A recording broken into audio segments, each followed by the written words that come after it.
This week, we're talking about the games we totally FOMO'd on, the ones we swore we wouldn't buy and absolutely did.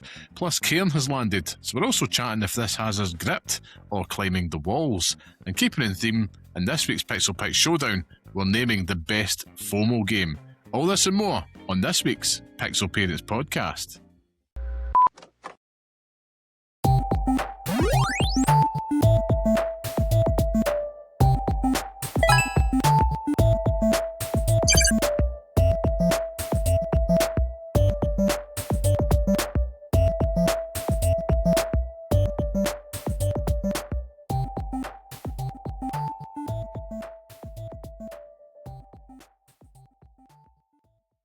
Hello and welcome to the next episode of the Pixel Parents Podcast, the show that discusses all things gaming from the perspective of parents. I am your host, Liam Kirk-Kelvin, and today I am joined by the bearded one, formerly known as the Tastemaker, Scott Curry. How are we doing, Scott?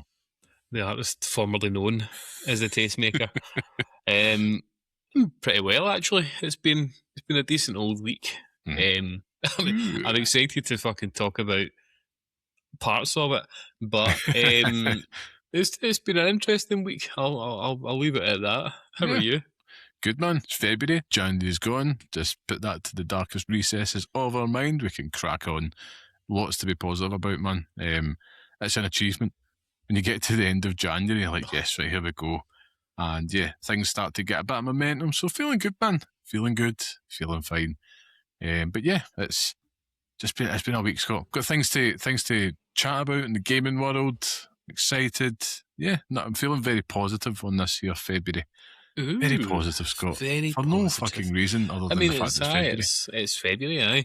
I mean, I feel no different. January came with a fucking plum, and February lingers like the cranberries. I have a question for you, right, to kick things off here, right, before we get into stuff, because it's just jumped out of my head with lightning bolt. Ding! I meant to ask him that. But Scott, have you watched season 2 of Fallout? No. And I'm going to go out on a limb and say it feels like hardly anybody else has as well. Like, I said it beforehand, but episodic TV shows, it fucking killed the hype for that show. It really did, man. Aye. Like, nobody's talking about it. I think I watched keep reminding myself that it's there. 2 episodes of it. I even got an email today from Amazon to remind me that it is on Amazon Prime. Yeah. Because obviously, you know, it's not doing well. I don't know. Not doing that's as the well case. as the first, but that's Yeah. always the case. You know, I'm obviously being funny here. I'm sure the show is great. I haven't watched it yet. I'm waiting till it's all built up, but I think that definitely helped it the first time round. Yeah. Take note, TV producers and people making video game properties, give us it all at once. You know, we're absolute animals. We'll binge anything, stay up late at detriment to ourselves. I know. I mean, You're absolutely right, though. I don't know. Like, would you accept a Last of Us Part 3 episodic, or would you want that all at once? I mean, I'd never get it all at once, but I would take it all at once every time. I'd prefer to just... I don't know. Oh my. Yeah, I would definitely take it all at once because I'm greedy that way. But yeah, I don't know. I prefer to be in charge of the viewing schedule. And when it gets week to week, see when you start putting all the other crap in the way of it, Yeah. and it becomes a chore. Actually, The Traitors, you know, in January, you know, Vice that I enjoy watching with my wife. But see, by week 4, I was buzzing because I didn't have to give up that time, you know, 3 nights a week, because it's just to avoid spoilers. And that's what I end up doing. If I'm watching something episodic, it's purely to avoid spoilers, even if it's based on like a TV show. But to answer your question, I'd take it all in one go with it yourself. Take everything all at once. I mean, I'm probably the same as you. You know, I like everything all at once, but I just have no. I think season 1 surprises so much that you wanted to watch it, and it was an interesting story. The first episode of season 2 just didn't grab me. You know, like it didn't vibe with me. Now that's and my wife fell asleep watching it, so that's usually a sign of either she's not enjoying it or she's pregnant and had been falling asleep quite regularly at that point. But I just didn't want to crack on with the rest of it without Yeah. her watching it. So it's been one that I've said, but we'll go back to it. We'll go back to it, and then we just haven't. Um, anytime I'm watching anything related to TV, I'm watching King of the Hill. Liam. Oh, Like so good. I'm making my way through that season 12 now. I think I'm halfway through season 12, making my way downtown. Yeah. But that just continues to be like comfort food for me when I'm cooking, when I'm doing the dishes, when I'm doing anything. It's like stick on an episode of King of the Hill and you're good to go. I Squeeze think one in. I think our listeners have to understand just how much that warms my heart to hear. This has taken me years, decades to get this man to let the joy of Arlen, Texas in his life. Listen, Arlen was always there. Yeah. It just wasn't easily accessible enough. It's very true. Yeah. And Disney Plus. Plus has made it, considerably easy. So it's much better that way. But I will go back and watch it. Yeah. And I think that there's bound to be something there that I will enjoy because it's an interesting story, an interesting setting. But yeah, I mean, it's all to play for there. I'm looking forward to going back and watch it myself. They're taking inspiration from one of the worst games in the series in New Vegas. So I mean, yeah, there'll be lots to enjoy in there. You're an absolute heathen, honestly. That's fucking horrendous. Oh man, it's overhyped compared to the rest. You know what I mean? It's brown. Yeah, what else? But I just didn't buy it. Don't get me started on Obsidian games here. Don't get me started. God, not again. I'll go off on it.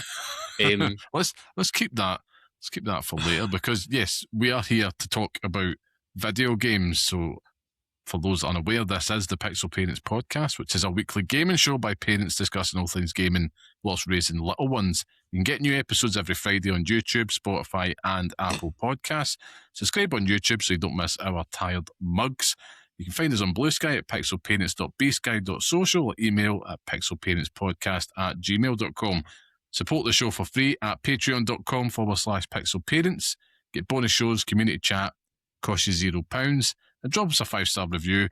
Share this podcast online with your friends. Whatever you do really helps us out. And of course, thank you to everybody that joins us each and every week. So, all that out the way, Scott, tell me, what have you been playing this week?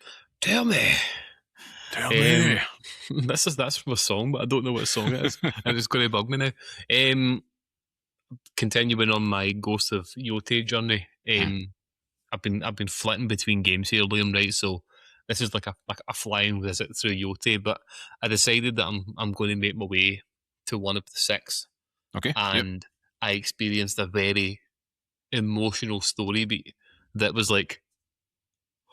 Like I was like shocked by it. Do you know what I mean? Like, oh my god, it's real, and it's very good. That game continues to impress. I don't now. I'm struggling with the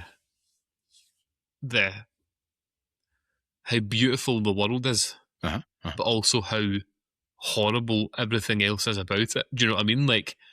1 minute you're looking at this beautiful waterfall with all these petals blowing in the wind and mad fucking birds soaring through the sky, and then the next you're seeing people literally being burned at the stake.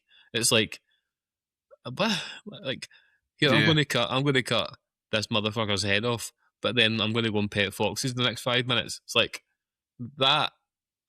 It's taking a strange line for me, Liam. It's a little bit, it's a little bit annoying, but the combat is fucking class. Do you know what I mean? Like using that Adachi, I got the Adachi last night, and using that has just been fucking incredible. I'm making my way to go and see some other guy on an island somewhere to go and get something else. I'm being ambiguous because I actually don't know what's there, but it's brilliant. Like it is still great. Atsu Eric Ishii, the performance it has grown on me the more I play it. Yeah. I said to you that I wanted to play it in Japanese to begin with, and I was like, a few years ago, Scott would have done that. Do you know what I mean? Like the man with patience at that point, but I have no patience for that. So I don't even want to look at it. I just want to listen to see what's happening, and then if anything fun happens, I can look up. So playing it in English is interesting. It's an interesting point because we were talking about it off show. We do that as well. But it was. I find it funny that whenever it's purely Japanese modes, whenever they add that in there, and a lot of gamers, I think, stereotypically will just kind of fawn over to get it. And I think it is because obviously, we're used to watching anime and stuff like that. But I'm like, you put if there's a game about German culture or Italian culture and it had like an Italian or German mode in it, we would just be like, nah, just put it to one side. And it's a very strange exception that we make. It's just a little phenomenon that I notice, It's interesting. It's an interesting point. Like, why is the Expedition 33 not in French? I mean, it'd be absolutely beautiful. Imagine Ben Starr talking French. That'd be fucking amazing. Speaking of fawning over, you know what I mean? But yeah, continue to play that. Continuing to enjoy my Steam Deck as well.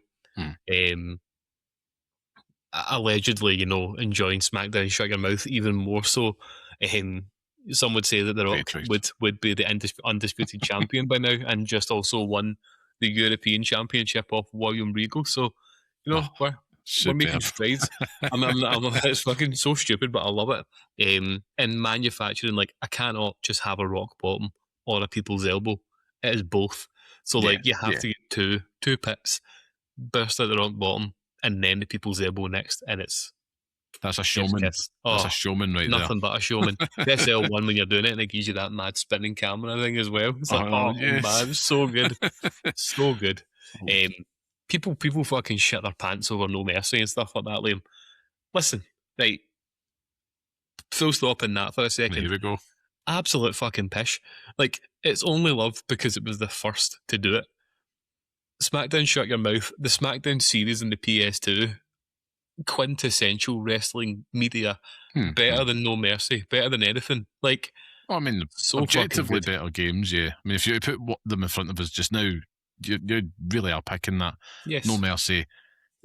All games of that N64 PlayStation era are quite hard to go back to because they play and handle like dog shit and they look like dog shit a lot of the time. And I want to talk about some of the greats, like, I think we spoke about it in the show.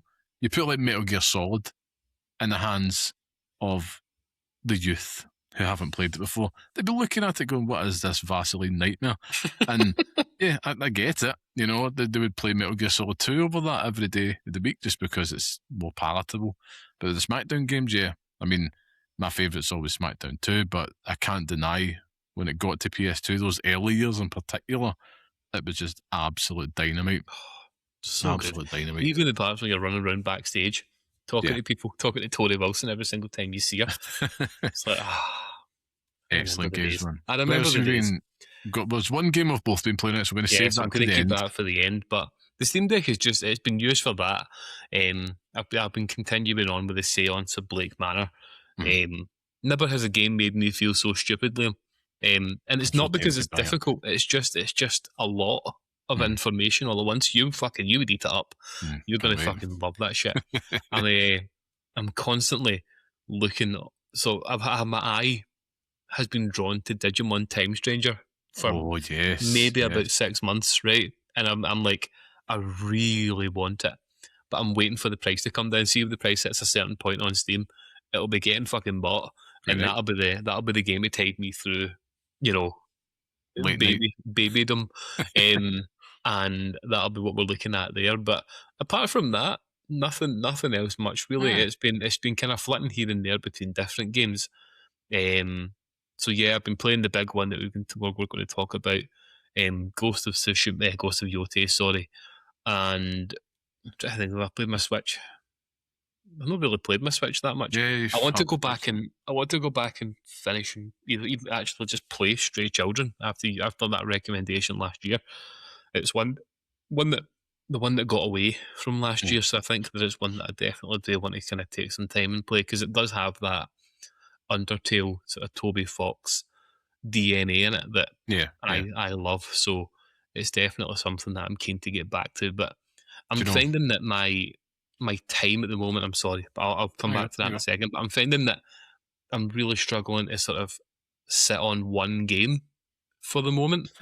Yes, it's funny you say that. Fucking, it is absolutely brutal that I just can't focus on one thing. There's like loads of different. I'm I'm Homer with the chips watching the football. Do you know what I mean? Like he's just everywhere, dipping into fucking all sorts, and up here, over there, down there, down there. It's like I want to eat everything all at That's once. fucking broke me. What a perfect analogy. It's true. I can hear it. That's the thing. I've been with you this week, man. Like, I just feel I've been here, there, and everywhere, and it's largely because at the start of the week, the Final Fantasy X huff was there, right? Full swing. I'm a grown man, I can admit to it. I was in the cream puff, right? Because I couldn't beat the boss. But I want you to put the word out there that we back up, Scott. We back up. He's back in the swing of it because we finally beat that bastard Seymour Flux, right? I'm not going to brag. Kind of made him a bitch, I absolutely slapped him at the road in the end, and it was the one last go. It's always the last go that you get it into.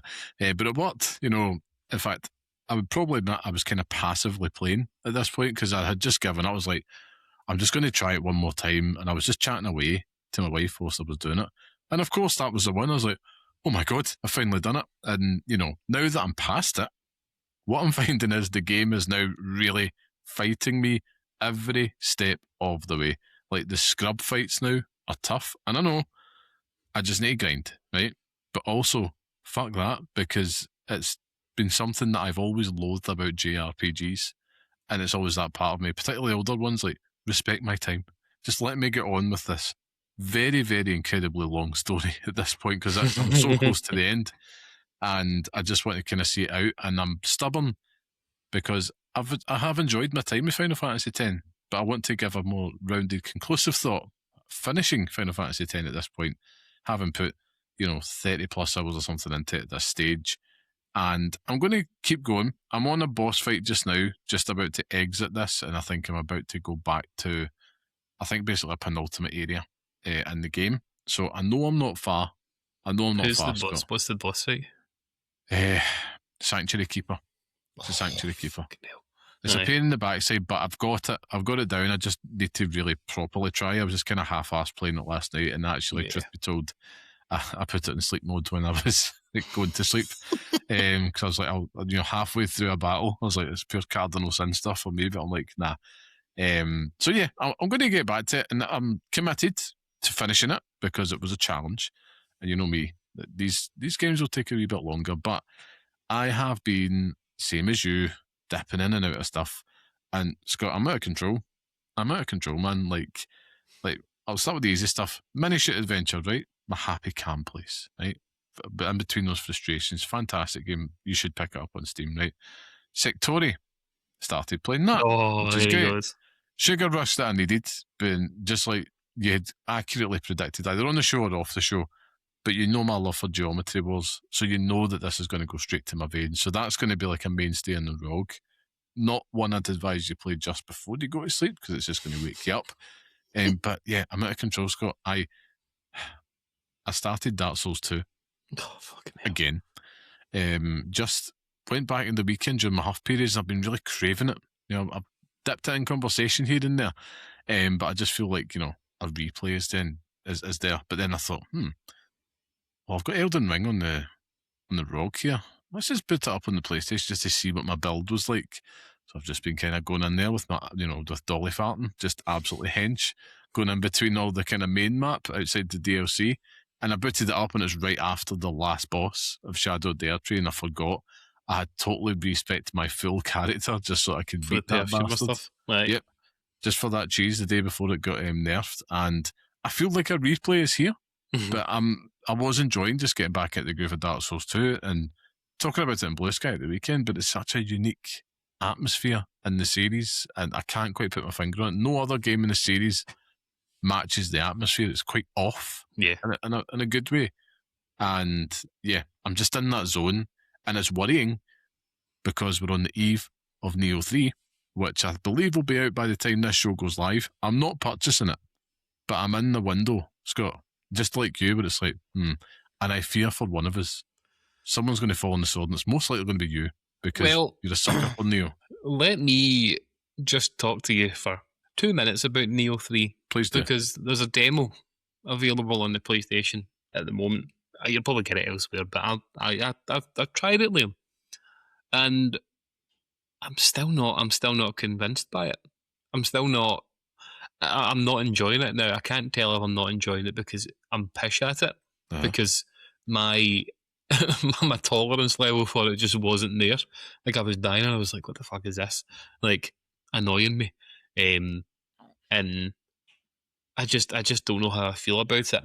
I Well, think I prefer Neo when it's like it's really bitty and stuff like that. mhm, Whereas this seems a bit too fast paced and like you're rushing about. I don't like the open world aspects of it as well, like the open areas and that. It's kind of a wider open area than you would normally find in the yeah. Neo series. So that has sort of put me off with it. But yeah, I've also got no willpower, Liam. So next week I'll have it and I'll be fucking loving it. Do you know what I mean? You It's so can't stupid. buy it after day one. You have to Well, buy that's it in it. day two. That's a rule. Uh-huh.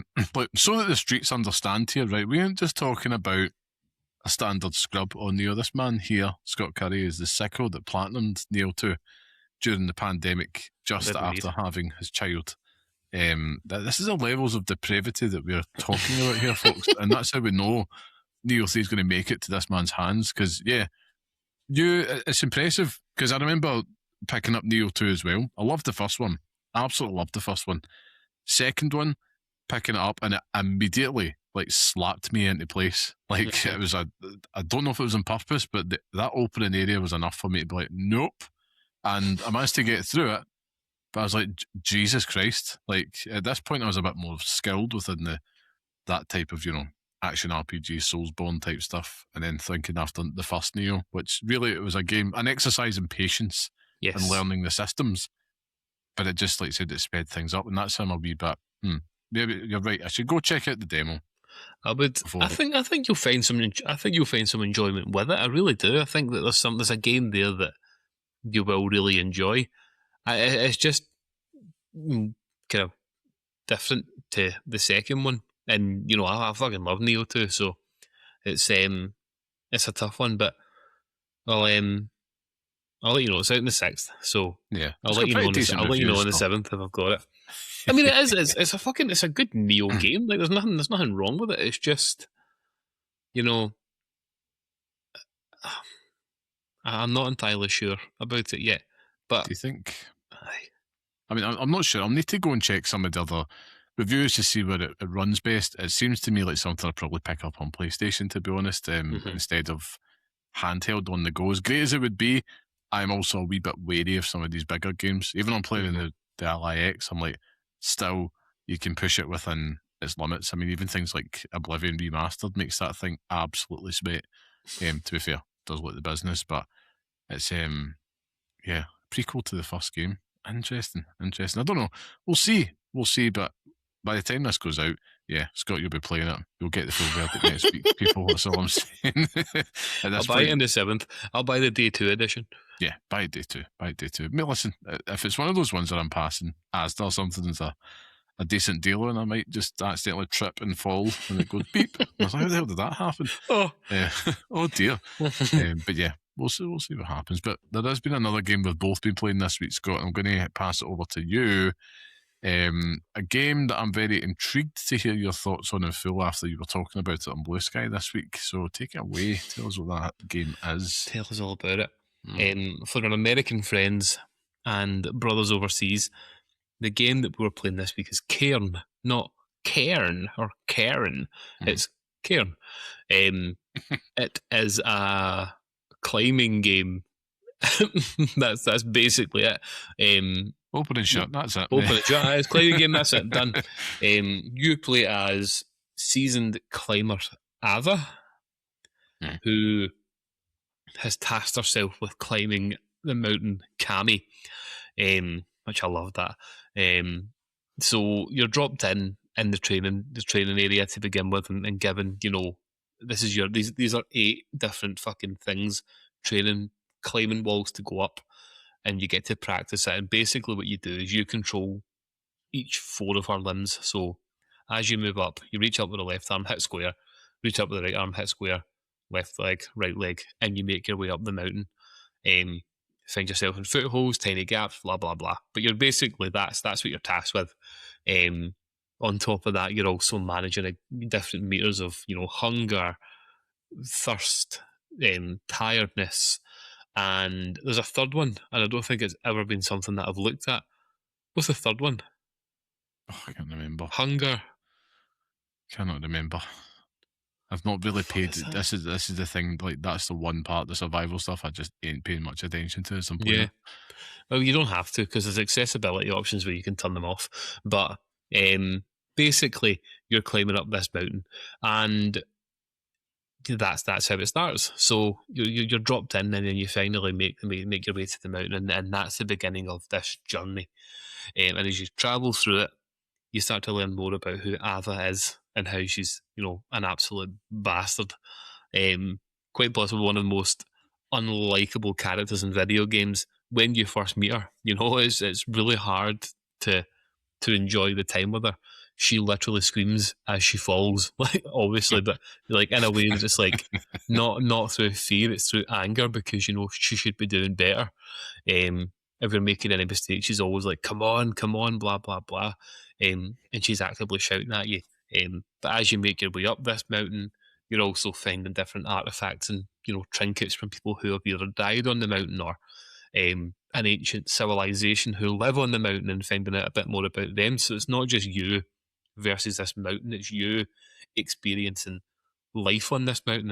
And, the fact that this isn't just a sheer face, it's more intricate and there's people inside it, and it had an ecosystem at one point and things as well, so you're learning more about that. Factor in everything as well with the people at home for Abba. She's got a partner, she's got a manager who cannot for the fucking life of her get hold of him, Mhm. or he cannot get hold of her. But that's the story in a nutshell to begin with. That's as far as I know where I am. Yeah. Bring us on to the gameplay now, Liam. As a Mhm. seasoned veteran with baby steps, this was a tonic for my soul. Mhm. This was Mhm. something that I had no interest in buying it, and then I listened to some of the reviews on it, and I was like, do you know what? Yeah, I could go for this again. And when I was doing the practice walls, I was like, man, this is fucking cool as fuck. Like, this is nice, just the way you get to control it, and the minutia of this tiny fix. You have to make sure your hands are literally gripping onto certain areas, and you can see it. Like you Yeah, see you the way your can. Yeah. hands grasp onto different things, which is cool. You can use chalk to kind of improve your grip and things as well. But I thought that's so cool. Factoring in the survival elements as well. It's cold. It's heat, like temperature. That's what it is. The third one. Yes. So as you're climbing this mountain, you have to make sure that she's fed in water and warm, basically.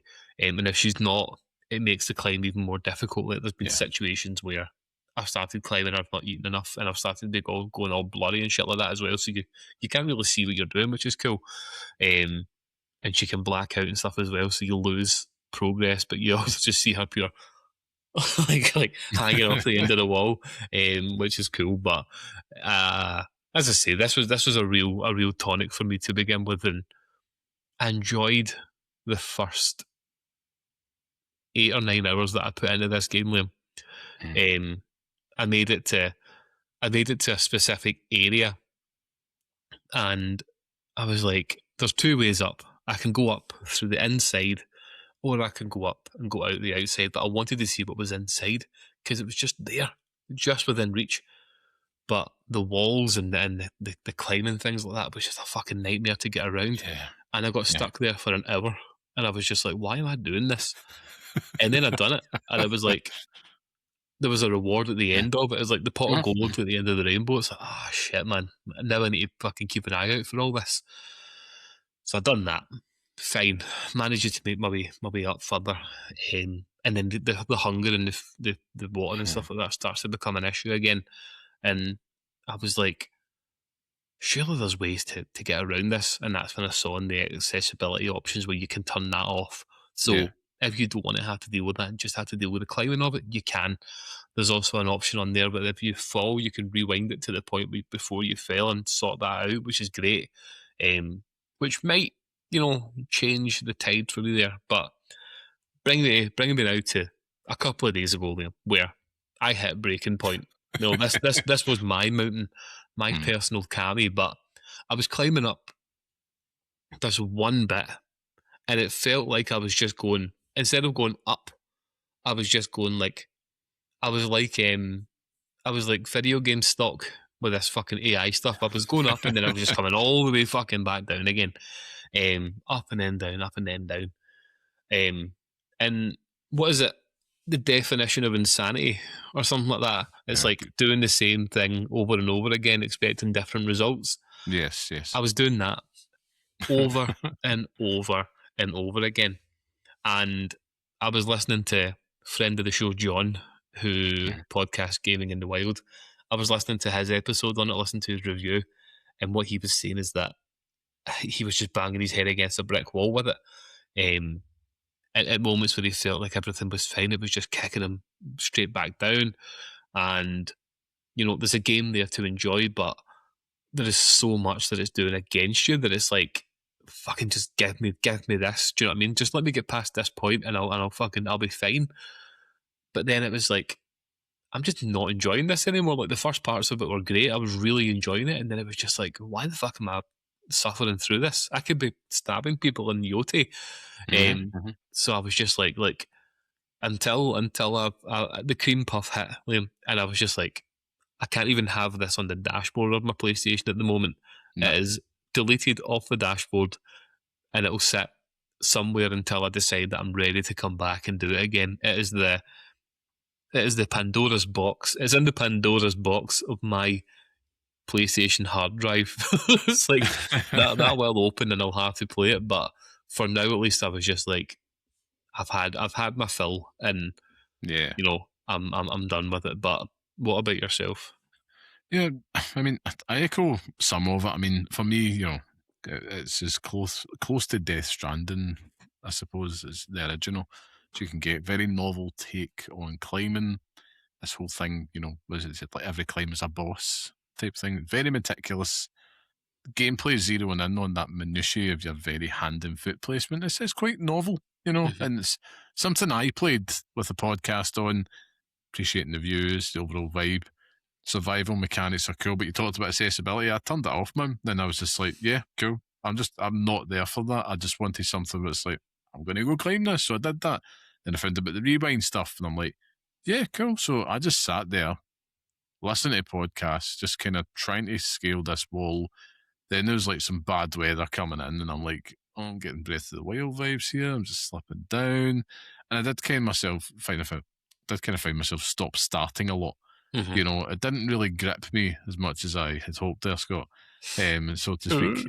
But it's something that I feel like I'm going to return to, and I'm going to play in between stuff. But let me tell you, there is no better time if you're an indie game developer out there to release a game to grab my attention than at the end of January. Yeah. And I'm in the market, and then the FOMO hits. It's definitely a FOMO game for me because I've seen all the good buzz. I'm like yourself, and I'm like, And I started to read up. I was like, that looks like it'd be great to take on the handheld. The reviews went good on Steam Deck, on ROG Ally, so I picked it up on PS5. And I have to say, you do notice the drop frames in between, particularly the climbing sections. When you get on the level ground, it kind of just runs nice and smooth. And that's on PS5 Pro for both of us. But I feel, I don't know. I just feel like it's just something I'll go to in between stuff. Is it something I'll finish? I'm not sure yet, because here I am in the market still. I've got Final Fantasy X there, but I'm really wanting to just kind of get that out of my life at this point in a good way and move on. So Neo 3 perhaps might rear its head. Who knows? I'd be excited to see if that actually did happen. I mean, there's a good chance at the bookies. There's a good chance at the bookies, so they say. Are you not turned on by the possibility of playing like Yakuza or anything like that coming to Game Pass, the PlayStation Plus or whatever? Nah, like Yakuza's a funny one for me just because of the curse that I don't like talking about too much, but convinced that I'm cursed whenever I play Yakuza. So I just never go back to it. Yeah, long story short, basically, last time I played Yakuza, the whole house got hit with a sickness bug, and I just can't go back to it since. I know, strange man, but yeah, I blame Yakuza for that. But there's other games there as well. You're right, Scott, because I've got like, I do have Undertale in my possession as the other challenge game. Mini Shoot Adventure, in all honesty, is where I'm going to be sticking most of that time, man. Like, I find it's perfect. Just picture the scene, right? A lot of people have the same thing. Saturday mornings, whether you're just minding your own business or you're there with your loved ones, whoever it may be, and it's great. You're sitting there having your morning coffee or God knows what else, and it's just something that's cool to pick up and play. And it's just a lovely, chill wee game. Doesn't demand too much of your time or attention. You can play it as long as short as you want. Perfect video game in that regard, because it's just like, yeah, you can play it short bursts, long bursts, before my bed, whenever. But it's a pure Saturday morning game for me. Like, yeah, I'm looking forward to just getting back to that more. And like it says, Dark Souls 2, I'm in the market, Scott. I don't know what it is. And this is the problem. So weird. There's just too much choice. There is way too much, but I am in a different market space, because at least we know come the end of the month, right, you're going to be sitting there, you're going to be playing Resident Evil Requiem, and I can't wait to hear about it. I am.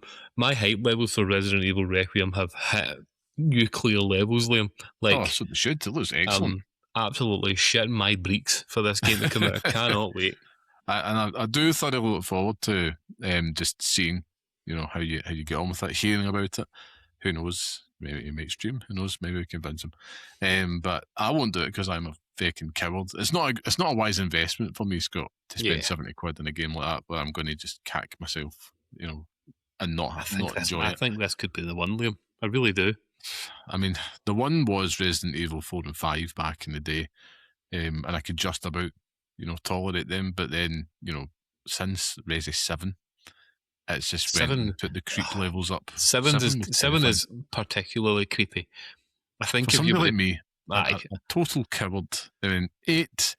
I mean, I won't lie. I watched an entire playthrough on YouTube, and I had a great time. I experienced the story that way because there is a camp need that I have to get from that story, and yeah, that's why I'm there with the best evil. The best part about it were the daughters of Lewy Dimitrescu. It's like, I don't need to say anything more than that, but they were the best part of it. They did that game in VR, didn't they? They did. But they knew what they were doing. They definitely fucking knew what they were doing. Oh man! And Ethan is just. I'm glad that he has now, departed this mortal coil. I think, or was he ever mortal? Was he not? I think he's like mold or some shit. But I can't wait for 9. Leon's back. That man has arm muscles for days. You've seen that man's back, Liam? Mm-hmm. Unfucking believable. Does not skip field day. Unbelievable, man. Yeah, I'm expecting big things. I'm expecting that to do well critically. 9s and 10s all round. Yeah. It's going to be a good end of the month for you. So you at least know you've got that, man. Exactly. It's only downside is that just ain't a game you can getting away with playing like on a Saturday morning because you've got the wee ones on about. But aye, it's not an option for that. I also got a game to review as well, which will be coming up at some point, which I'm pretty excited to talk about, because after seeing it today, I was like, ooh, that could be fucking a bit of me. So I'll be having a swatch at that. Hopefully by the time next week's episode comes out. Let me just quickly see. Next week's episode we can talk about it, which I'm excited for. Lovely jubbly. Finally getting to use my Steam Deck for it. But it's exciting stuff. There's too many games, too little time to play them all. But indeed I think that Ghost of Yotei will certainly see me through till Resident Evil. Yeah. And then we've got other big hitters. We've got like Eugenics coming up for the next week as well. Going to buy that. Was that? Are you going to buy that? Yeah, I'm going to buy it. I'm going to check it out. I feel like we have a duty now at this point. Romeo's a Dead Man, for example, that's out next week as well. I think I ain't touching that.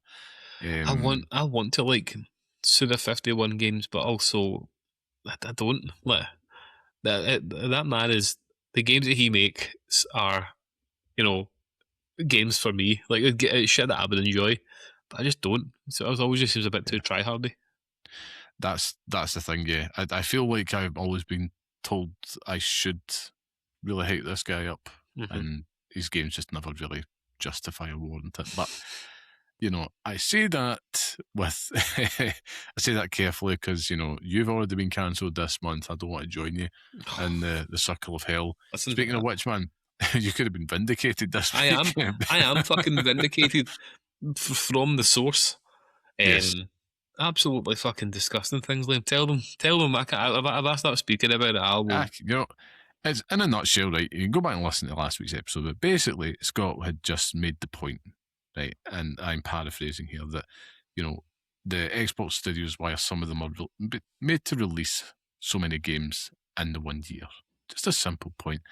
And then Jason Schreier drops an article, which you could argue kind of justified Scott's point a little bit, because Obsidian Games went on to basically just, in the article, was discussing how, like, Outer Worlds 2 avowed they just didn't really meet expectations and it wasn't really worth it, and they want to get that cycle down even further as well. But yeah, it's basically the crux of the story is one studio releasing lots of games in 1 year doesn't really seem to be the best strategy. And Who'd Scott have just thought? feels Who would have fucking thought? vindicated. You know, We're in a world where the man's right. Xbox have so many studios. They're sure they can release all their games all in 1 year. What about next year? What about the year after that? You fucking idiots! Oh, God. It just makes no sense. It's all It's good. It's all good when you've got a 5, 6 year development cycle where you can release them all at once because people have been waiting for so long. But in 2 years' time, when it's still 5, 6 years later, when we're waiting for Obsidian's next game, mental, absolutely fucking mental. And Liam, reading that Bloomberg article was like fucking white wine on a summer's day. I was like, get it right fucking up, y'all. I am right. I am right. I know I'm right. And it's just... Listen, hey, when you're right, you're right. I'm going to clip this, I'm going to ship it, and let's watch them. I'm not going to do that. I'm not a madman. Please don't. But no, it's just... It's obvious. Of course it's fucking obvious. There's also commitment to the bit here as well, but I appreciate it. I do appreciate that the heel era. I don't like backing down. Returned. You're like one of those reliable heel wrestlers that just keeps coming in and out, like Triple H. It's like even when he's not heel, he's heel. Before I move on to the main topic, I just want to quickly touch on this, right? But have you seen WWE 2K26 and the Attitude Era stuff that's in there? Because I need more info. I've seen some of it. I've seen how it's like. It's obviously to do with CM Punk, but best in the world. It's almost like an alternative history of the Attitude Era, in a way. Like, I'm pretty sure that there's CM Punk, younger CM Punk in an NWO t-shirt, so as if he was an NWO. But I might just be making that up. Let me just see. So WWE 2K26. We'll find out more. But if it does have Attitude Era, I'm just saying expect more on this show about that. I'll tell you that. So it launches on March 6, 2026, offering 7-day early access. Includes exclusive content, blah, blah, blah. What's this thingy? Showcase mode's all about CM Punk, we know that. Yeah, but I think it's like best in the world. Sorry, this isn't fun for anyone, but I want to know exactly what it is because I want to know. 2K Showcase. CM Punk's personal journey jumped through time to relive incredible moments from his career, narrated by Best in the World himself. For those who want to prove metal, the Showcase Gauntlet looks to push players to their CM Punk's rise, rebellion, and return for his most incredible showcase yet. But I'm sure I saw other shit in that as well. Yeah, the screenshots. It might just have like some assets and some characters from that. It could just we know the special editions and that. It's like Monday Night War edition and all that. So every few years they farm it out, don't they? And that's when you know they're having a good year. It's like, fuck, get the Attitude Era in there. We need the sales. We need eyes on it. But who knows? Maybe we'll have a wee bonus show on podcast and Patreon, Scott, where we maybe dig into Attitude Era. Who knows? But if you want to find out if we do have that, go to patreon.com/pixelparents and you can join the community, get every one of those free bonus shows as well, chats, whatever you like, and it's all free. It's all free, so just use your imagination there. I'm sorry to interrupt you, Liam, but that's what I would do. If I was in charge of WWE 2K, you would just do an alternative history gimmick of like Attitude Era wrestlers. What if Scott Hall and Kevin Nash stayed and it was someone else that went? Do you know what I mean? Like, quite right. That's what I would do. Maybe it's something that would come up in a free Patreon an bonus show alternative called show. Pixel Pinballs. Yeah, maybe. Well, it says patreon.com/Pixel Parents, and maybe we can get down to that. But I brought up WWE 2K16 for a reason, Scott, because, if Attitude Era is in there and people are going to start talking about it, and I'm going to feel like I'm missing out on something. It was the same with Cairn last weekend, and the FOMO was real, and it does lead us on to the main topic this week, which, of course, is all about how we just FOMO'd ourselves. Just talking about those games where we really did FOMO hard, fear of missing out for those who don't know. And I thought it'd just be good fun for us to reveal all, admit to those games we actually just completely FOMO'd out on. The ones that were influences took his hook, line, and sinker. And it's a simple game here, Scott. We just name and shame, reveal the source of the FOMO, maybe talk about why we are so weak, such pathetic, weak-minded fools, so we can be influenced so easily, just at the sheer glance of a tweet. And yeah, a little bit of a fun segment this week, Scott, for our main topic. But I thought you want to kick things off. Just give me one game, and it can't be Cairn. Let's just chat about it. How did you FOMO on that? So Liam, let's just talk about the inspiration for this FOMO. And I'd like to bring you the accused in this case, one Liam Kelvin, who The handsome man, I heard, was solely responsible for me buying the game Rage 2. Oh God. Oh man. Someone who was like, yeah, Rage 1 was great. Rage 1 was great. That was a lie. Showing me, nah, you didn't say that. Showing me trailers of Rage 2, being like, mate, this looks fucking brilliant, mate. Fucking, this looks so good. I'm buying it day one. And of course, me being like, well, aye, no bother. Goes and buys it day one. I remember watching the clock count down on my PlayStation 4 when it was coming out. I remember watching it at midnight, being like, oh, here we go. And then one of the first things you do in it is you drive through like a ramp and you have to keep on going. I was like, this is pish. Like this is so shite. And I gave up. Didn't like the driving mechanics, didn't like anything to do with it. The colour palette, everything about it just made me feel unwell. So I picked that game up that midnight, and by 1:30, an hour and a half later, done with it. That was me. And that was 40, 50 quid burned straight down the toilet. Oh dear. So that's my first FOMO purchase. Your first FOMO purchase. So I'm also going to include ones here, and I won't get to them all, right? But I've made sure I prepared with a good list. I actually went through all my PlayStation and Xbox played games just to get a wee refresher on ones that I might have FOMO'd out on. Then it could also include ones that are maybe available via PlayStation Plus or something like that. I just had to give it a go, but I'll stick to it. This one I'm not going to start with that because that's an easy one, right? I think I'm going to take it back because I know this is one. Well, I could name it, and it could also name its predecessor. But I'm going to stick with one of them. And this is a game that came out, and a lot of people said it was going to come out to die that year. I believe it was about 10 years ago, about 2016. And it's a little game called Titanfall 2. I totally FOMO'd out in that. I bought it, and I was like, hey, this might be it. Everybody was saying this is the greatest single player campaign of all time, or at least in the first person shooter sense, and played it, and it was anything but excellent, and it was just very much okay at best. And it was one that I just immediately had that buyer's remorse. So I was like, man, I wish so hard that I could rent games. If there was ever a case for a game to be rented, played on a Friday, maybe a Saturday, and put it back down, it was that. Multiplayer was alright. Single player, it had one little mechanic where you could kind of go between the realities, which is pretty cool, but really I'm just applying different wallpapers to the different levels that I'm in there. And I'm like, this is hardly mind-bending to the degree that people like to talk about. It wasn't the best narrative-wise. And for me, I don't know, I think that game has had a campaign of people propping it up and overselling it and leading to the FOMO. And I think you'll still get people well, you get all two of them FOMO out on it today because it still has this reputation as like it's the best like first person shooter campaign, one of the best ever made. And I'm like, don't know about that.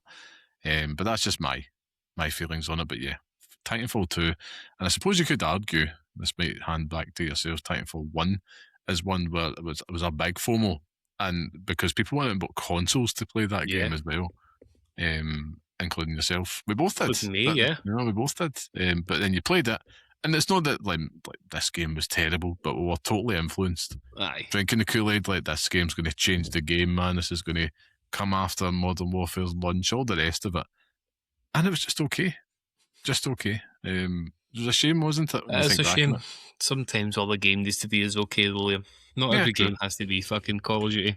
I think Titanfall deserves its flowers. I think it was doing something unique, but it also had fucking terrible shooting mechanics. So, for a first person shooter, that's a little bit of a faux pas, a little bit of a faux pas for me. I've got one here that might actually shock you, Liam, because I don't think you think that I feel quite the way I do about it. But there was a little game, Death Stranding 2, yeah, absolute pish, mate.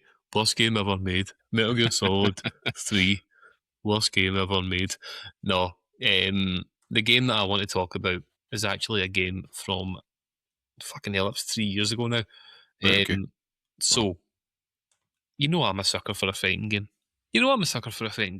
Mm-hmm. I'm also a big believer in Mortal Kombat, Liam. I am. But Mortal Kombat 1 was fucking pish.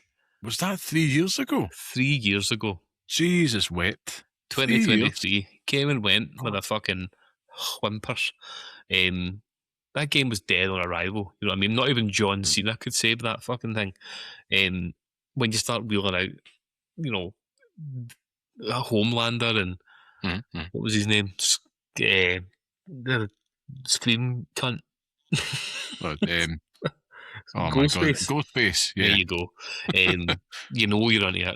That's obviously a trait of Mortal Kombat games now, but it just feels lazy and, it's too easy. But Mortal Kombat 1, it changed the game for the worst. Having the assist characters on there as well just made the game feel lesser than what Mortal Kombat has always been. Mortal Kombat 10, or X, if you want to call it that, was quite possibly the peak of Mortal Kombat in the modern era. Mortal Kombat 11, I hold dear to my heart because that was where I became, Kano for a while, and I loved it. I love my time with that. But Mortal Kombat 1 just stripped everything right back. A reboot for the franchise. And if you're going to reboot a franchise, it has to knock it out of the park from fucking minute one. Do you know what I mean? Like, it has to be all things for all people. But I remember listening to Maximilian Dude, listening to this Triple KO podcast, watching all the kind of features of it on YouTube and things, and people being like, yeah, man, like, the assist characters are really interesting and how it changes the game is actually really cool. And I was like, right, okay. You've got Jean-Claude Van Damme in there as, Johnny Cage, and it's like, well, here we go. You're buying the game to see the story and how that continues on from Mortal Kombat 11, and people promising you what's going to happen next. And it's like, do you know what? Yeah, I could get on board with this. And I just remember playing it, finishing the story mode, and just being like, I'd never want to play that ever again. Like, it's shame. It is a shame because Mortal Kombat's fucking brilliant, and now with WB games and whatever they're doing, you know what I mean? Like, who knows? Where the future of fucking NetherRealm's going to be? But it's one that I have felt the sting in my wallet every single time I see Liu Kang on the fucking the dashboard of my PlayStation. It's like, yeah, it's a feeling that never feels good. No. When you see it there razzing at you, you're like, why did I even bother? It's just like I mentioned, like, you don't have to have always sunk money in it. You could have picked it up through other means. It could have been a free download or whatever, but it's the time, the effort. It's just, you always have that feeling of the high hopes. Yeah. And Mortal Kombat 1, looking at that, I remember that, I think would have been that Summer Game Fest. Damn it, Achilles one. But that Summer Game Fest, and it was like, it looked like it had everything going for it. And Yeah. you're like, this is pretty cool. I mean, it might have been the Game Awards, I can't really remember. One of the two Kaylee shows, it's all one. Well, But it came out in September, then it could have been yeah, could have been. But yeah, either. it It could was. have been either. Yeah, Fuck. who cares? Who cares? And I'm still waiting on. He's still sitting waiting on those apologies after Highgarth last week. That's probably one I could add to the list quickly and just move on, because Highgarth's one that you kind of technically FOMO'd out on, and it died I don't even way think before. you could count that. I don't even think you could count it. Oh man, but yeah, I think Mortal Kombat 1. It's a good pick. Good pick, because I remember that should be a Scott Curry-ass game, and I was always surprised that it never did take hold, because you were a beast on Mortal Kombat 11. So yeah, I was always surprised at that. But got one here, and I'm trying to think of ones that I haven't mentioned recently, just to kind of keep things a little bit, juicy. But here's one, and I'm going to take you back to the PlayStation 4 era, Scott. And it's a game that I had really tried, and I did really try to build some good sentiment and good intentions with this game. Had no ideals at all on buying it, but I was influenced listening to a podcast, and I thought, I need to go try this. And then I remember driving home from work after listening to the podcast, downloading it, 30 quid or something, and the immediate FOMO regret in there had settled in. And that game was Dreams. I don't even think you can call it Dreams. It was more of a tool. And I felt like one after having purchased it. And yeah, it was I do remember trying so hard, and it did have like pre-built stuff in there, but I'm just too thick for something like that. That's basically it. And I appreciated it, if you really wanted to. And I remember thinking, see, if I was like 12, 13 years old and I had all that time to sink into it, this would have been God tier. But no, I just want to, fanny about with some stuff and getting it out. And I did try to be sincere. I remember trying to recreate Mr. Tumble's living room in it for my daughter, because she was a big fan of Mr. Tumble. And I was like, right, okay, I'm going to try and do that. I got as far, Scott, as doing 3 walls on the floor. Yep. And I just totally gave up. I was like, I don't have it in me. And that was that. And that was quite early on. She was, she would have been maybe 18 months or so. And I was like, I'm really going to try and do this, because that'll be a good way to kind of introduce her and just to show something on the screen that she likes. I don't know. And yeah, just totally FOMO'd on that. And I think back on it, I'm like, that should have been money I saved. Yeah. That was my fault. I was weak. And yeah, the FOMO can really go against you sometimes. It stings. It's true. It's also a game that I have on my PlayStation. So, I mean, FOMO is real and it's a problem. Realize. I'm just too stupid to figure these things out. Do you know what I mean? I just don't have the patience, and I'm too stupid for it. But playing dream versions of Death Stranding at that point in time was hilarious. I enjoyed all the pre-made stuff, but again, too silly. Now, Liam, when we have guests on the show, namely a guest on the show, it always inevitably ends up on me having my feelings hurt. Okay? Now, if he's listening, Alex, this one is for you. Because I'm going to go for something that I know he loves. And I should love this game. Okay. I should fucking love this game. I love this series. I have a very storied past with this series that I don't think he knows about. But I want to talk briefly about the franchise Yakuza, or Yakuza, depending on how you feel about it. Okay. Now, I believe that he is a huge fan of Like a Dragon. Correct me if I'm wrong. But I bought that game on release, and I have never felt FOMO like it. Never felt FOMO like it. Like, oh my god, man, I'm choking to play this. Like, another game in the Yakuza franchise. Who's this guy with weird hair on the cover? Who's this guy with weird hair on the cover? I bought it for my Xbox, actually, because I remember getting the Xbox Series X and thinking that's the first game I'm going to get for it. And that's what I got. I think it was even on Game Pass, maybe. And I just remember being like, this is the game, man. Like, I can't wait to get back into Yakuza and see how it's gone. Where's Kiryu, Liam? Where is he? Where's my man? Why is it never fucking turn-based RPG where it can't take itself too seriously? You know, I've got Ichiban Kasuga who thinks he's playing fucking Dragon Quest. It's like, Liam, I can't live with that. And at every single turn, it annoyed me. I have to go to school to learn how to be a better character. Fuck that. Like, let me just make money and buy the upgrades like you do in Yakuza 0 or the Kiwami series as well. Like, let me just Mhm. figure all that out by myself. But I just remember feeling burned by it. Even though I didn't pay for it, it was almost like, look how they massacred my boy. You know? Like, Yakuza was fine the way it Yeah. was. Okay. It was fine the way it was, Liam. I get you. I do appreciate and understand that. Yep, totally do.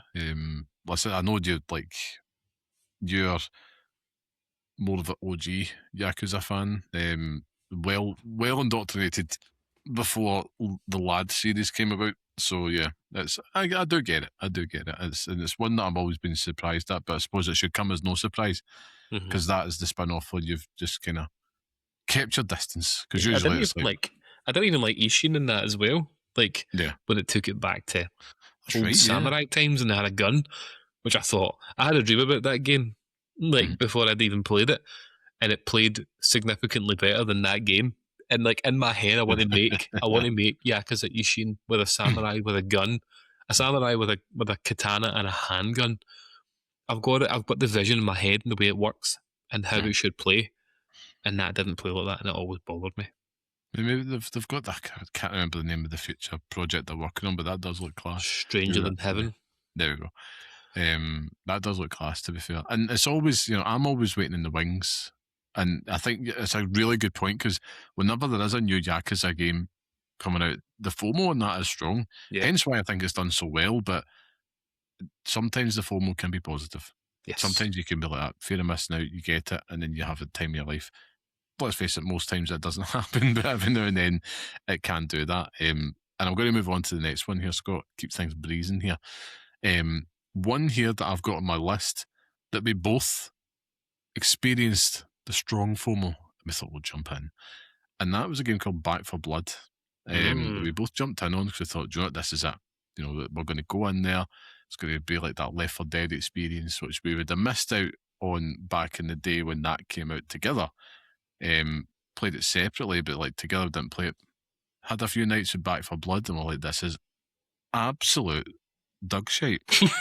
Just like it just wasn't what we were hoping for. And you go in with like, man, yeah, you know the hype and all the rest of it. And that's the problem with kind of day one FOMO, I suppose. You go in, you play it, and it's like, nope. Just, white fart noise, insert here. And, you try your best to play it, but it's so frustrating. And that's one thing that we are terrible at. So any game where you really do have to not work as a team within ourselves, but also just kind of rely on other people as well. It's hence why you would never play like a round-based like zombies type thing like in Call of Duty or anything like that. It's not really the type of gameplay we would go for when playing in multiplayer. But yeah, I felt it that night and those nights we were playing it as well. And it was I just had to put it in the list because I'm like that feeling of frustration as we were playing it. And yeah, I'm sure it might have been better if we had another two people in the party with us, but we didn't. And say la vie. That's just the way it goes, isn't it? That's just the way it is. Some things will never change. With that, similar to that, Liam, I think we should add a current game to the list. On you go. I want to talk about a little title called Arc Raiders. Oh, you bastard! I've got on my list here as well. And listen, if you play Arc Raiders, the fans are out there and they continue to show up for the game. And these are people who just don't have lives. Playing a game like that, an extraction shooter where, it delivers. If you're like the worst thing on all time. Like I thought we were all supposed to hate extraction shooters and we're all supposed to hate AI. But it's fine if the game's fun. So, there's fun to be had there if you don't mind jumping into a game for 10 minutes, picking up fucking wire and running away. All the combat encounters that you find with the mad robots and stuff are just a pain in the arse. Every single other person you meet in the world having that dance of reciprocity of hoping to God that they do come back to you and say, "Oh no, I'm not going to shoot. Don't shoot. Don't shoot," and then Mhm. fucking inevitably end up killing each other at the end. It's like for the first 10 minutes that was fun, Yeah, yeah. and then it was just a fucking snore fest. Like and I'm not a fan of Call of Duty this year. I probably did enjoy Battlefield more this year, even though I don't Mhm. think I killed one person in it. Because you Call get of Duty seen. shite. Well, it's true, aye. Call of Duty was shite this year, but I Yeah. do prefer that faster paced thing with it. If you're going to get me playing a game where I have to play as part of a team, a game like Helldivers is where I'm going to be as Mhm, well. Like mhm, yeah. that's a significant like better game for me in that moment. But there are people out there who know life this and who will know life this, and that's cool. But as I say, these people have no lives, and that's the reason why they can do it. Yeah, yeah. I mean, listen, I'm with you, man. And it comes back to the central point of the discussion, which is the FOMO. And this was like Yeah, that whole fear of missing out because it wasn't something we jumped into immediately. And admittedly, I probably might have steered us towards that direction because I had pulled the trigger first. Because it was, again, you've seen all the buzz. You take your mind back towards tail end of last year, and it was like, podcasts you were listening to, Blue Sky, all the rest of it, just all this positive buzz. And you're like, there must be something here. And then Call of Duty didn't hit. And I'm like, oh no, I've got a gap. And I've got that scratch that needs, and that itch needs scratch, sorry. And, it's something there. Like, we do need a multiplayer game between us because we do like to go on and just talk shite outside of the show and just kind of play a game. And it's good. It's good for the old MH at the end of the day. But I think we picked up Arc Raiders and I was like, yeah, I had fun at first, but then it was that turgidness started to kick in and it was, oh no.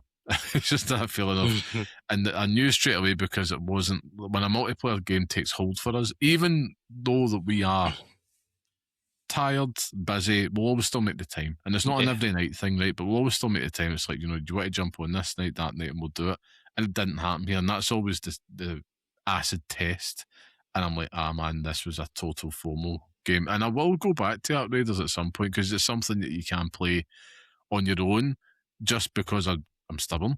But I'm also like, yeah, I'm not getting that experience out of it. I had a couple of kind of cool stories with yourself at first. But then ultimately, when you realise, it's like, man, I'm literally running about picking up digital junk, just to get a slightly better shotgun and yeah. to not get shot by other people at the You're lifts. yeah, you're picking up Um, fucking cables for a chicken. yeah, What the fuck is that? Like, yeah, geese yeah. fucking peace. I'm telling you, it was. If I can go back in time and I am Matthew McClamcoop through the wall No, and Scott. and fucking Interstellar, like, please just don't buy it, please. That's me discovering gravity. Is that what happens in that part of that movie? Because I must have fucking, I don't know, but Discovered that was a fourth dimension. I think it was fourth a fifth dimension. dimension. Oh, fuck knows, man. Who knows? Or might Christopher have been Nolan's fucking more than that. Wow, but a beautiful film. a thing. Liam, I'm going to steal your thunder here because I'm on a bit of a There you go. roll and There you I'm angry about this one go. Oh, here we go. because I've taken your lead on going through my PlayStation list, Mhm. and there's many games there that I've bought. The re-release of Ultimate Marvel vs. Capcom 3. I was like, whoa, I could get back into that. Played it online once, fucking hated it. Let It Die, Suda 51, played that once for a wee bit, fucking hated it. Trash. Shite. Um, even the more recent Hitman games, always find myself keen to go and buy them. Mhm. Boring as all sin. I hate it. I hate them all. But there's one big one that sticks out for me here. Just looking Mhm. at this tiny list of games that I have from this era. And this was a game that I remember. I can't remember if I bought it, Liam. I can't Mhm. remember paying for it. But I remember me, you, and our long lost friend decided to purchase a certain game. Now, this game became our special friend's life for a while. Oh, God. And this man was obsessed, where Yeah. we saw the light within the first hour of Mhm. playing this game. Now, if we were to go back to that game now, a completely different experience. Yes. A completely separate experience, one that we might even enjoy. But I think the biggest FOMO in the world, not even just for us, but for a lot of people potentially listening to this podcast, No Man's Sky. Yep, and one. Got that on the list here. Got on the list here. I It's totally agree. mental. Like, that game came out with all the hype in the world. What was his name? Sean Murray. Sean Murray. Sean Yeah. Murray. I only remember that because of Sean. Coming out and fucking telling us, these planets, billions of planets in our solar system. You can travel to any one of them and shag dinosaurs on them, and like terraform different things and find hunters a pish. And he wasn't lying. No, you could do that, but Yeah, it was a lot of pish. it was boring as fuck. It was one of the few games I remember. It's never a good sign. Falling asleep playing. That's just like, no, it's not good. It's not relaxing. It's just like I'm genuinely so bored. I was like, I'm mining, just keep falling asleep, and yeah, I've got that on my list here as well, and it's a good point. And I think I'm going to close the list entries at that point there, so I'm going to move things on, but to continue the discussion, because you're right, like it's all about really why are we so weak? Why do we get FOMO? The No Man's Sky is probably the perfect example in terms of how we're influenced.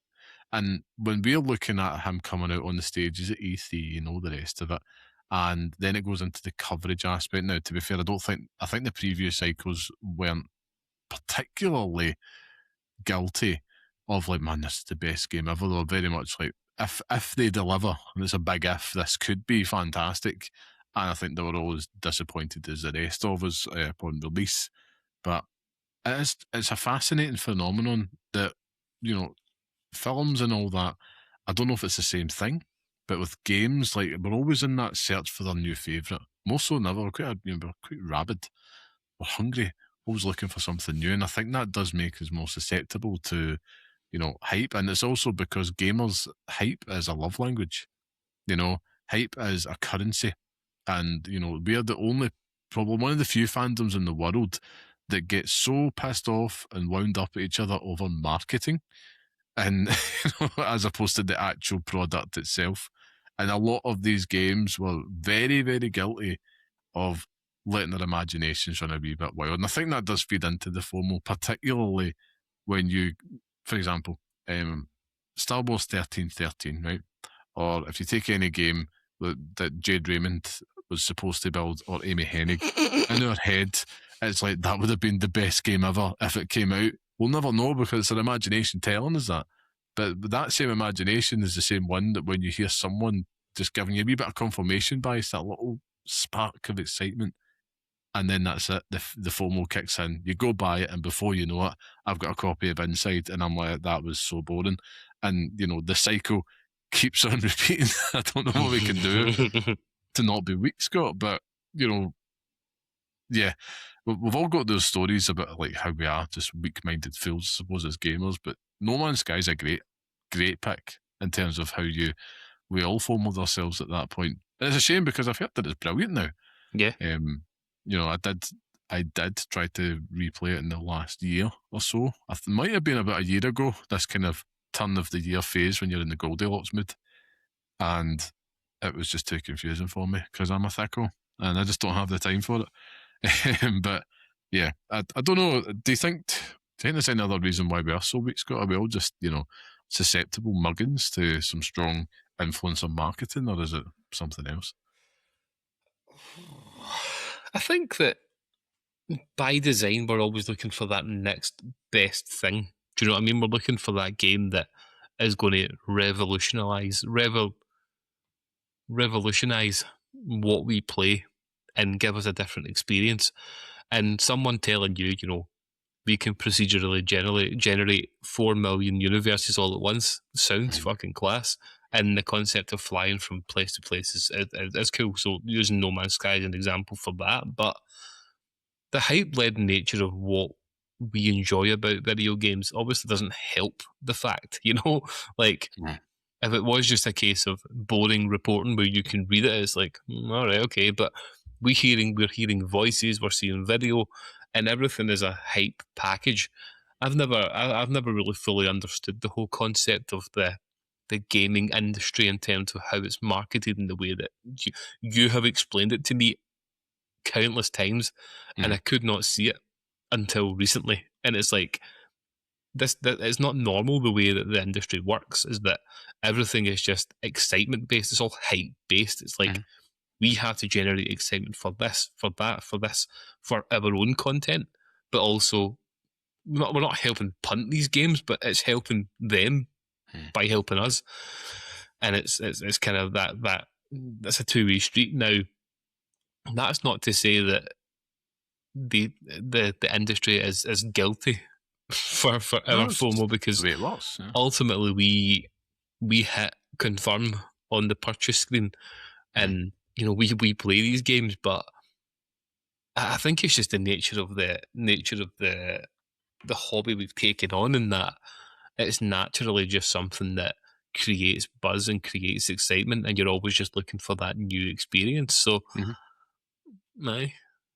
That's it. I mean, if you're with any fandom, you're going to get hype and you're going to get that FOMO, I'm sure, like in a different way. But yeah, with gaming, it's quite unique to it, because we all like to kind of have the monkey moments, so we're all just kind of slamming our fists on the ground and yelping excitement that we see something that we like.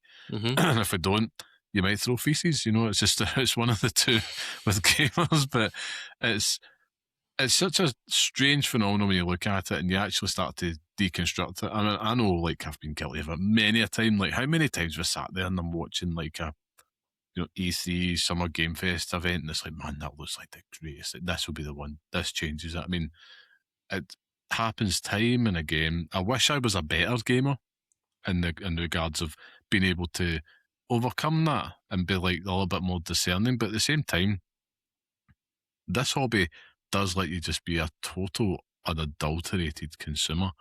It's you kind of need to have that in you. I think you need to be the type that you will burn a hole in your pocket in some cases, even if you're waiting sales or not. But that is it. I think you hit the nail on the head with it. With that one sentence, Liam, is that the gaming industry thrives on us being consumers and wanting to consume everything. Do you know what I mean? Like, such a good way to put it. Yeah, that's true. And I suppose the added caveat to wrap things up is, always just be a little bit careful. If I'm going to give advice to myself, and if anybody else listens to it and thinks that's a good point, fair play. But if I'm giving advice to myself on it, I'd say, look, big man, just be careful with the voices you're listening to. Because particularly bigger podcasts, and it's very, very insular, the marketing to reporting kind of ties that we have in this industry in particular. It makes it unique, makes it special. But you don't have to, no other industry do I know well, like, there is such a close and friendly relationship between, you would say, your PR marketing reporting cycle that you see here, to be fair. And that can create a very, very intoxicating mixture for the ingredients you need to have people FOMO themselves. You've got to create that perfect hype, and gaming is so good at doing it. So good at doing it. I think they're world class, particularly when it comes to marketing. They know their audience, they know how to talk to them, and they know how to get you really excited, and they know how to generate those conversations online as well, picking the right people to hype it up so that it reaches idiots like me.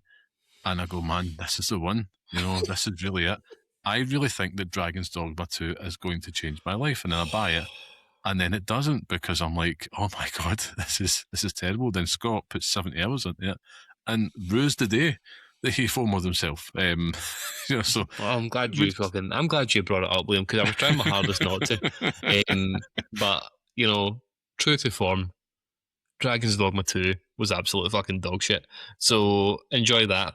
And one last thing before we go off on our merry way into the next segment here, I'm going to drop one bombshell. I'm going to drop 2 words, and I'm not going to say anything more about it. Okay? FOMO purchases the Nintendo Switch. Oh, that's a big one. A big one there, Scott. But you know what? The sequel made it all right for you, because he loves it. Correct. The original Nintendo Switch was fucking shite. Stick drift ahoy. Games were fucking pish on it.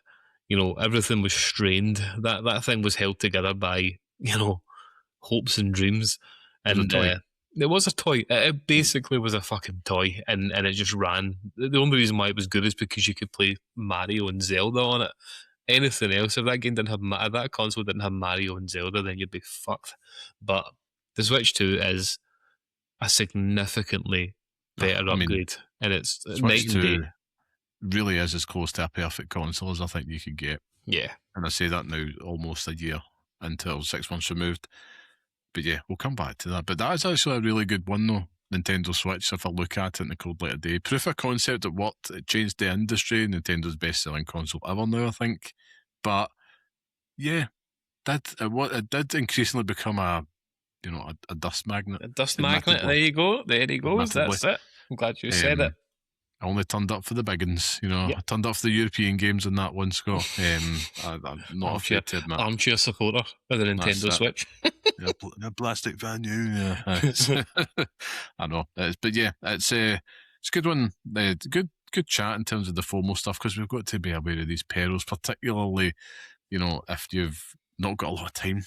Yes. And I don't think, in fact, all of our listeners don't have that in large supply, because they'll be grown adults, so you don't have a lot of time. You chuck other stuff on top of that. Maybe you do have kids or not. It just gets lesser and lesser. But yeah, I do have a bombshell I want to drop before we move into the next segment here, Scott, because I forgot to bring it up at the start, and I teased it last week. But the big announcement is a big decision I've made in my gaming. Oh, right, okay. And the audience, if you've been following the show over the past 98 episodes, you'll know that I have played a game every day since release. And that game is Marvel Snap. Scott, I'm coming to you now saying that I am now 2 hours away from breaking that. That 24 hours will be up, and I have officially decided to retire my Marvel Snap playing career, because that game is guff. Like, I've had enough of it. It's been like a big jobby swirl in the toilets, ready to go down any minute now, and I'm like, you know what? No, they're not getting the season pass out of me. They're not getting anything out of me, and I'm stopping, because I even had the discussion with my wife about it, who, as we all know, is not a fan of me playing this game, because she knows how much I don't enjoy it. She can see it in my face. It's like, why are you still doing that? And it's like, it's just habit. And I thought, is that any reason to spend any time playing a game? Especially now when I've got all these other handheld options and that. I thought, do you know what? Instead of playing that, I'm going to just make a conscious effort to do something else. And it is a little bit like, giving up something, a substance that you've been addicted to. And it's like, you're giving up chocolate, if you're giving up fags or whatever, you just get that craving. I'm finding that. But I need to do it, Scott, because I'm not enjoying it. But I'm feeling it's like it's the right decision. But I do this as a season reset happens, and I didn't buy the season pass, didn't do it yesterday. In fact, I think I'm actually out the 24 hours now. I've just not played it. So my lunch times are different. Everything's different. But you know what? Sometimes you just have to put a game down, and that's okay. That's okay. There's an end point for everything. I've had my fun. The sunk cost fallacy is gone. And yeah, that's really it. So that's the big announcement. But yeah, it's a day you didn't think it was going to come. It's a day that I definitely didn't think was going to come, and I'm proud that it has. I'm finally glad that you've seen the light that we could all see. Cancel the intervention. Oh yeah, we were all looking at you like Renton and Train Spotting, poisoning your body with that filth. You just have to wait and see the baby crawling across the ceiling, and that's you. Ben Road. Aye, Ben Road shouting at you. The loudest man in fucking video games. What do you call it? Oh god, I had something in my head. You just made me think of it. Ben Road, loud. Ben Road. So not that I don't believe you here, Liam, right? And that you're never going back to this game, but how do you think you'll feel when, Doomsday comes? Yeah, and good point. Are you still following all your favourite Marvel Snap creators and people online, and you get to see there's a really cool Doctor Doom card for Doomsday? Yeah, I'm weak for Doctor Doom, right? But there's other ways I can kind of show my love for the big man. I think. The audience doesn't actually know that you have a tattoo of Doctor Doom on your ass. Yeah. Kind of shocked face. Don't give me ideas. No, I think, I will continue to engage in one creator in particular, and I think he deserves a special shout out to Alex Kochia, who still does multiple videos a week. He does his Twitch streams. He covers all the cards coming out. Does decks of the week, and his videos are entertaining. They're polished, and he does it with a lot of love and care. And he's there for the love of the community. And I can tell that this is a man that wants to branch out. He had like Cozy Snap and stuff like that on there, who've since fucked off and went to Marvel Rivals because they're like, there ain't no money in Marvel Snap anymore because the numbers have all dwindled. And Alex is still there. And I think he's a fantastic, he's a very, very like positive creator. He's probably about the same age, maybe just a little bit older than myself. He works full-time job as a teacher. It's a lot to resonate with from our perspective, Scott, and he still does the thing. And he's there, takes a lot of pride in his work, and he's there purely for the community, and he deserves all the success. I think if one Marvel Snap creator was to kind of survive the Battle Royale, I'd want it to be Alex. There are bigger ones out there like Binks and stuff like that, but Alex is definitely prominent in the Marvel Snap community, and I'll still continue to watch his videos and support him purely because of his enthusiasm. And he's a great deck builder, and he does make good content. And I thought, you know what? Maybe that's how I engage with the game going forward. I just watch it instead of actually playing it, because at least he's, giving you a rough edit without all the bullshit in between. But yeah, in terms of all the other stuff, man, like, you're right, who knows what Doomsday's out, but I'll find other ways. You get the card of him snapping the neck of Captain America. Man, ripping Thanos' spine out.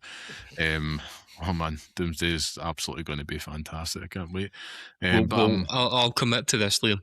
Mm-hmm. We'll go and watch this Odyssey, right? We'll watch Doomsday, and then we'll watch the Odyssey from Christopher Nolan, and just don't see our families for a full day. And we'll come here and report. You can explain to the world what fucking Doomsday is all about. And we'll do a special. Yeah, okay. I'll just sit like an excited child listening to you. Okay, we'll do that then. You're on. 18th of December. Be there or be square. Fucking hell, is it that far away? Mm-hmm. It's a big Christmas movie this year, mate. So yeah, and I'll be dragging your ass out every single weird old man father and family member and mother and everyone who are Marvel fans abandoning their families for Christmas to go and watch Doomsday. I think people are going to turn out for it, man. But it's like, Mum, why are there no presents under the tree? It's like, yeah, Doomsday. I know. I really wish we did have another Marvel game to kind of go out with it. But I mean, listen, it's the Winter of Doom. He's here. He rules all. Are there any other Marvel movies before it? Yeah, you got Spider-Man, Brand New Day.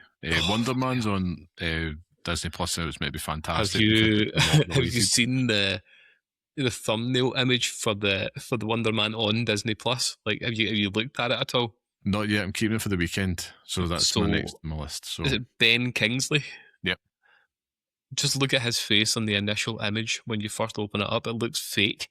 Like it looks like another person's head, but his face has been superimposed on top. So weird. I'll have a look. I know Disney are all AI daft now, so it wouldn't surprise me if we got some kind of just made by Sora. Ben Kingsley, but I digress. We should move this on to the last segment of the show. This is a games podcast, damn it.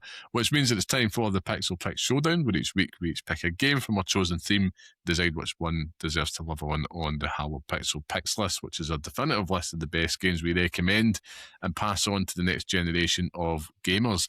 Now, last week's theme, I believe, was Best Easy Game, and it was Power Wash Simulator becoming the latest addition to the list, which means we got two there, folks. We did get two. Sorry, I digress. It's Power Wash Simulator 2. So we have got 1 and 2 on the list there. This week's showdown, we're going to be debating the best FOMO game we think should feature on the Pixel Picks list. Now, this is quite a wide category, Scott. All we have to do to justify it is either something we FOMO'd ourselves or something we feel that a lot of people would have FOMO'd on. And last week's winner goes last, so that's you, Scott, which means I get to kick this show off this week.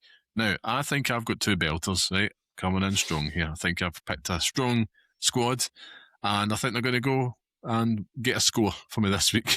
But My first pick here is none other than Halo 3.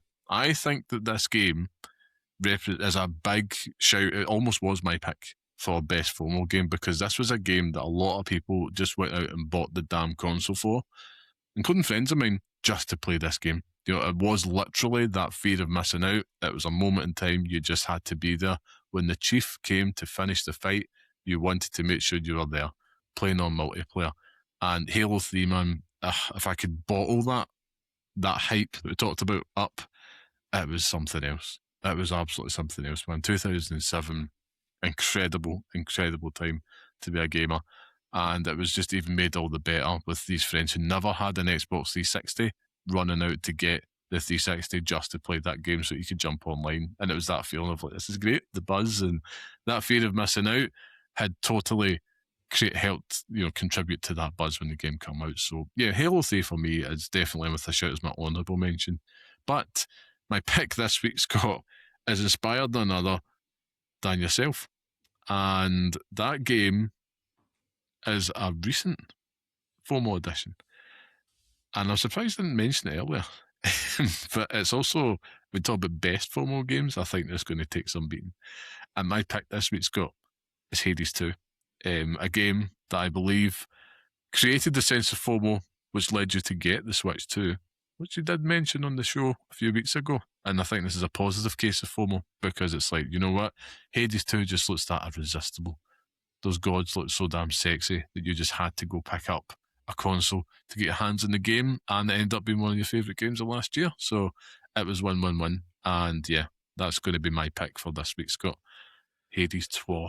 Hades 2. I think that's pretty good, to be honest with you. The court recognises it was actually, yeah, it was a very good pick. Because I just went completely negative with it, but I think that going down that route, it does make sense, and in recent history, it also makes sense. My honourable mention for this week was No Man's Sky from earlier on, just talking about how we all got suckered into buying it, and I've not played it recently, but everyone tells me that it's great, and I'd like to go back and try it. Maybe there's a time in the future where that could happen, but do you know what, Liam? I don't think I'm going to challenge you on that because I think you've made a really good point on that. I think that you've done something there that I didn't completely expect, and I think there has to be flowers given for that. So I think take the win, enjoy it. This is what is it that thing in Come Down With Me is like enjoy your sad little life or something like that. Yes, I'm going to take that. I'm going to take it. This is a slam dunk moment, Scott. I'm going to take those flowers and I'm going to put them in a wee vase. Just let them get their batter. No, that's I'm glad you agree. It just means that Hades 2 is the latest addition to the Pixel Picks list as the best FOMO game, and I'm quite chuffed I've made, for once, first time in a few weeks actually, a decent case to get on this list, because man be trailing behind a wee bit. I'll need to actually have a look to see.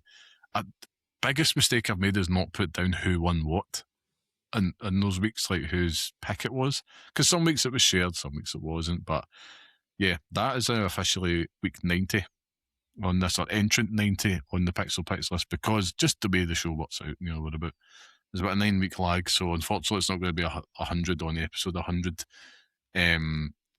But I should tease out that both Scott and I have been talking about what the Pixel Pitch Showdown does look like after 100, and I'm excited.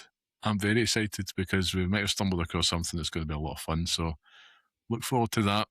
Tune back in 10 episodes time, guys. We're going to do Gaming Pictionary. Really good for the podcast. Gaming Taboo. Gaming Mousetrap. That's what we're going to do. Mousetrap.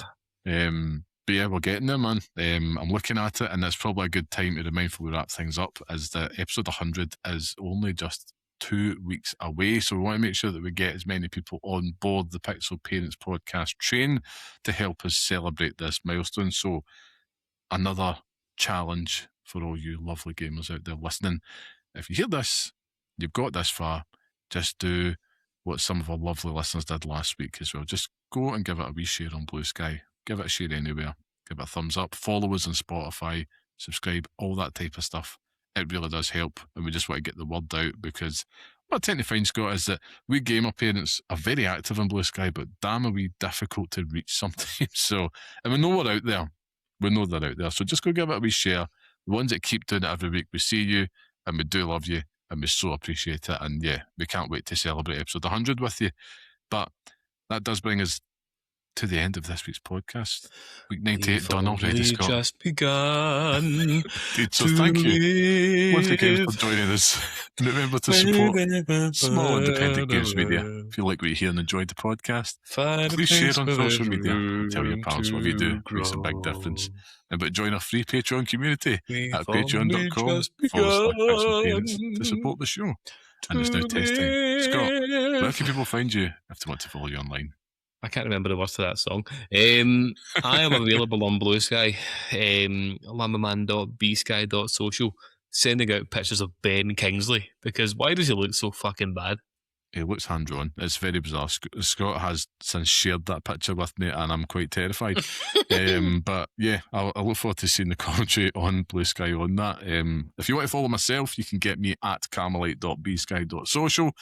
But I'm just trying to do the thing, Scott. Try to do the thing. It's been lovely, actually, since the turn of the year, just hearing more people just chat and talk and, just kind of engage on Blue Sky. It's been great. I'm having a lot of fun on it, which is good. It's great to see. And yeah, a big, massive thank you to our producer and music man, very talented and handsome Mr. Sean Murray. Please go show him all the love. Check out his work on Instagram at barehandsdesigns and barehandsdesigns.com. And you can listen to the next episode on all the major podcast platforms. Follow us on Blue Sky at Pixel Parents Podcast. I was going to say pixelparents.bsky.social. That's old dog's tired, Scott. And of course, write to us at pixelparentspodcast@gmail.com. Only just begun. Wherever you are. Like, share, subscribe, and play some damn games. It's the most chaotic ending to a show ever. A kiss like will what you let hear. you You like Scott singing. You can't book him for your next away. function. Just go to llamaman.bsky.social to book him. Fucking carpenters, man. Phenomenal. Well, on that note, until next time, stay safe, stay sane, and thanks for listening. Love you. Bye now.